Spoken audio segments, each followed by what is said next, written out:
It was June 1st, 1715, when the ocean betrayed 31 Spanish galleons off the east coast of Florida, ejecting a fortune silver coins, gold bars, gilded church treasures into the hungry, churning Atlantic. There, in the last glimmer of tropical twilight, a vast, shimmering fortune by modern reckoning, worth $500 million slipped beneath the waves and into legend. That fortune is still missing today.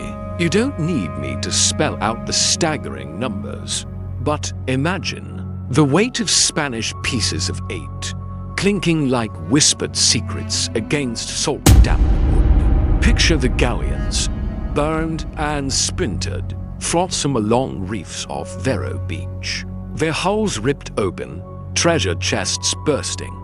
This was no small haul. Loaded in Veracruz, Mexico, in early May of 1715, they were bound for Havana, then onward to Spain, bearing wealth from the New World that financed Charles II's crown. But barely had they left the harbor when a storm, the likes of which even old sea captains refused to speak of, bore down on them.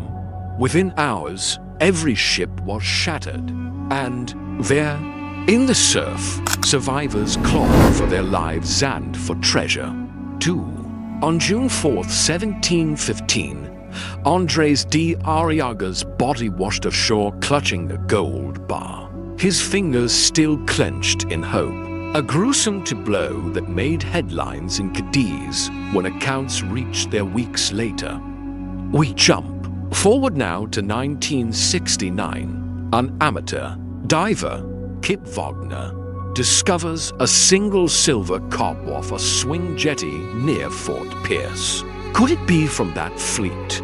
His discovery sets off a decades-long scramble.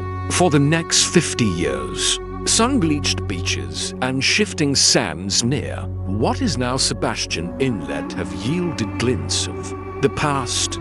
Coins, silverware, heavy gold weights, all tantalizing breadcrumbs, promising there's more. But every time excavation, teams pry into the sand.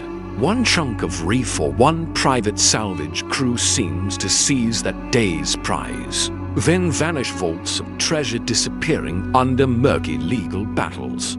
You ask, who controls treasure so old? The Spanish crown?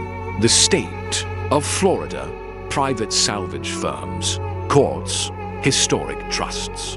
On July 7, 1983, the Supreme Court decreed that the state of Florida owns all articles of antiquity recovered. That seems straightforward, but private firms argued. Federal Admiralty law overrides state law. The fight rages in courtroom corridors where lawyers weigh ancient shipwrecks against modern statutes. Each verdict spins new webs of uncertainty. Every 1 to 2 minutes, you'd think we'd break through.